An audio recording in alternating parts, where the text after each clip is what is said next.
Hello, everyone, and welcome to week 4.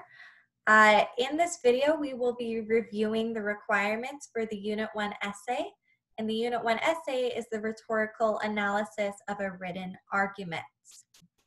Now remember, for this essay, you are performing an analysis on one of 2 essays I have provided to you. Those 2 essays will either be The Twitter Trap by Bill Keller or A Math Problem for Pi Day by Davidos. Once you have chosen which article you want to work with, you will then perform your analysis in your essay on your chosen article. And so far in the class, in the past 3 weeks, all the assignments we have been doing so far have been scaffolding assignments, meaning they have been slowly building up materials necessary for you and the procedures necessary and the tools necessary for you to perform a rhetorical analysis and to succeed in analyzing an argument in the Unit 1 assignment. So now we're actually going to go to the assignment itself. I'm going to show you where to find it on the Canvas page. And then we're going to go into your Top Hat textbook and we're going to review some of your assignment materials and the main assignment do's and don'ts so that you have a more specific focus for your Unit 1 essay.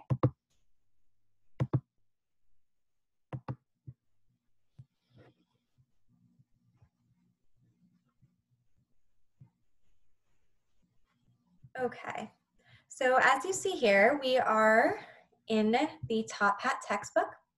I will take you to the Canvas page real quick. So this is your rhetorical evaluation of a written argument.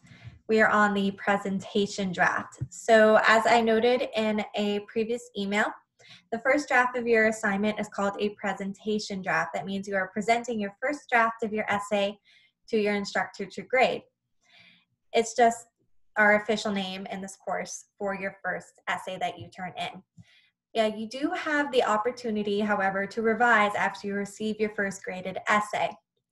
I will discuss in a couple weeks, at a later date, more information about the revision process and revision opportunities, but please be aware that you do have the opportunity to revise.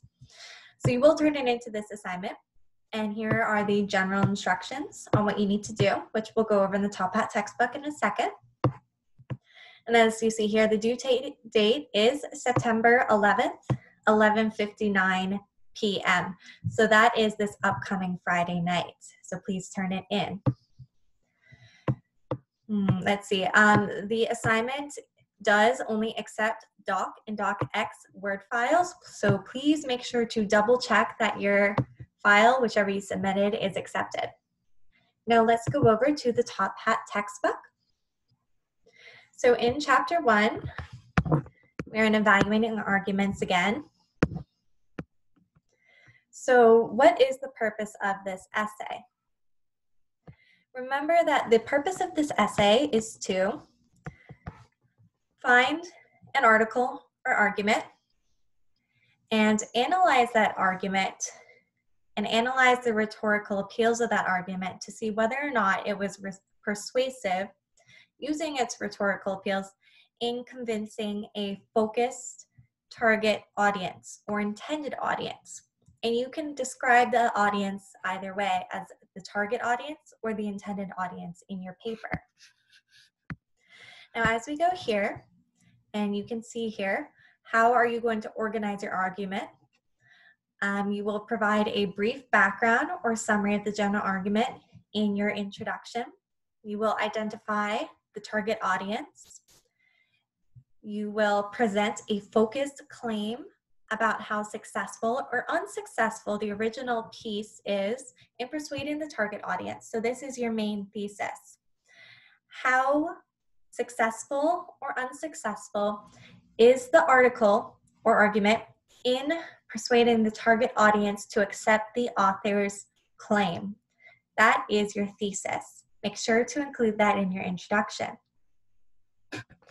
And then develop your claim and reasons by explaining how the content of the argument, so the examples, the structure, the ethos, logos, pathos, and kairos used, works to persuade or not persuade the target audience. And then again, here are the main objectives of the essay, which I basically just covered. And now we are going to go over some common mistakes or weaknesses that we as instructors usually find in student essays. And we usually encourage that students attempt to revise or improve upon before turning in their first draft or turning in a revised draft. And this really helps when reviewing your peer review evaluations, and this is why the workshop policies and peer review workshops are very helpful. So to go through them, we have the writer engages with the content of the argument itself, expressing their own beliefs about the topic, and rather than analyzing the effectiveness of the argument and persuading the target audience. So to rephrase that, that's not the textbook saying you need to state your own opinion. Do not state your opinion in this essay. You should remain objective, retain a neutral tone or stance in this essay. However, in your thesis and throughout the essay, you can use the general pronoun I. You can say, based on my evaluation of the argument, I believe that the author successfully used the rhetorical appeals to convince the target audience of his main claim, XYZ. So you can use the pronouns I and state what your claim is, because this is your claim based on your analysis of his or her argument. The writer does not demonstrate an awareness of the primary target audience. Make sure you mention target audience in the argument. Make sure you identify a target audience in your argument. As you see, many of these weaknesses are going to be in reference to the student, not referring to target audience in their essay. That is what this whole rhetorical analysis centers around. It centers around identifying the target audience and analyzing whether the argument was successful in persuading a target audience. The writer does not understand the original argument. The writer or student doesn't understand the values of the target audience. So this is often related to pathos, which I've mentioned before when describing that rhetorical appeal. Make sure when you discuss pathos in your paper, whether or not you claim it's successful or unsuccessful, you describe the target audience's values. Does the target audience appeal to those values of or does the author, appeal to the values of the target audience? Does he appeal to those imaginative sympathies of the target audience? Does he evoke those emotions from them, those sympathies of the target audience, etc.? The writer only summarizes the original argument and doesn't really provide an analysis. So basically, this is when students just provide me a summary. They just provide the example straight from the text, and they don't provide an analysis in any shape or form. You must always, whenever you provide an example, always, always, always explain its relevance. What does it do? What does it mean? How is it helping the argument further persuade the target audience?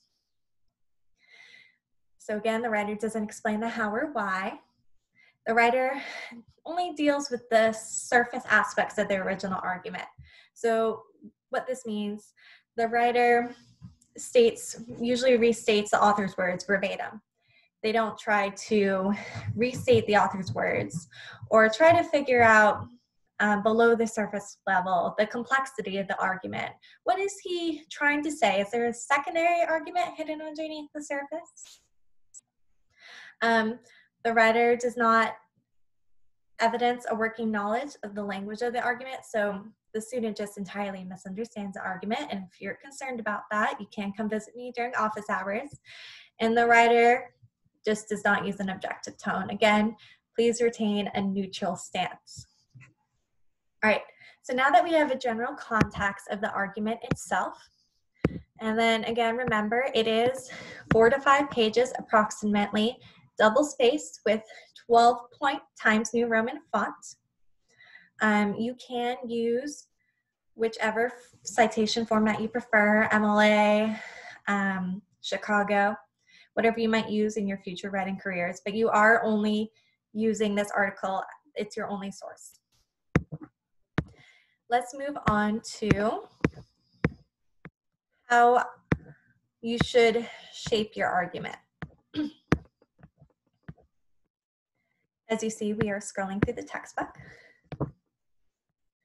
Okay, so organization, I briefly covered this last week. You should generally have an introduction, a couple body paragraphs, and then a conclusion. So in your introduction, what should you include? You should include a summary of the article. What are the author's main claims? And then in your final few sentences of your intro, you should include your thesis statement. The thesis statement should include an evaluation of the different levels of persuasiveness or effectiveness of the rhetorical appeals and whether or not they successfully or unsuccessfully convince the target audience. In your body paragraphs, there must be a body paragraph on logos, ethos, and pathos. You can choose to include kairos. For the body paragraphs, remember to include a topic and concluding sentence. And remember to include concrete examples of each rhetorical appeal and to explain each example you include and its relevancy. So analyze.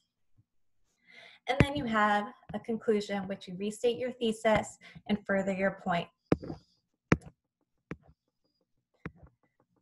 And then again, we have the 3X example, exposition, example, explanation, to help you remember to include all these steps in your body paragraph. And then let's refer to the rhetorical evaluation workshops. So I did refer to this briefly again in week 3 PowerPoint. So this is generally how I will grade your assignments. I will focus firstly on 4 to 5 main categories. So we have focus and purpose. So in your essay, you want to make sure you have a clear focus. So is it clear that you understood what the claim of the argument was? That you understood the article's original argument, the article's target audience? Do you mention the target audience clearly? Is your thesis clear? Moving on to development, do you have all those main body paragraphs I mentioned?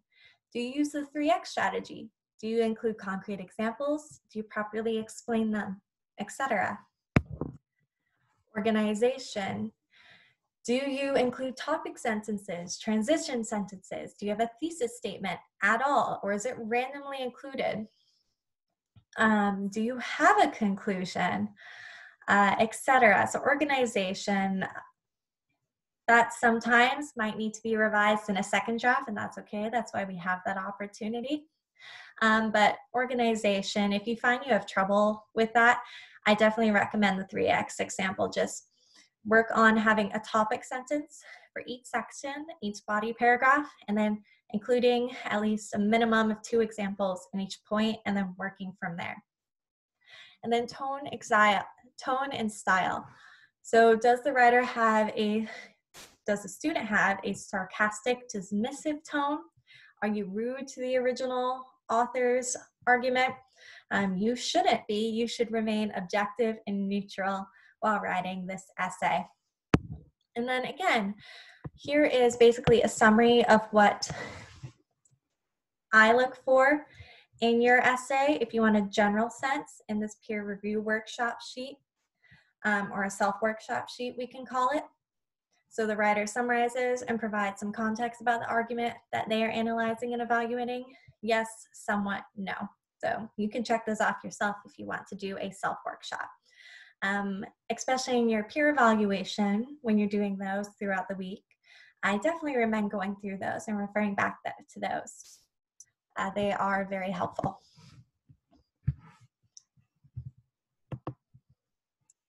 Okay, and that sums up our review of the Unit 1 essay and Unit 1 itself. I look forward to reading all of your Unit 1 essays, and I wish you all the best of luck as you are writing them.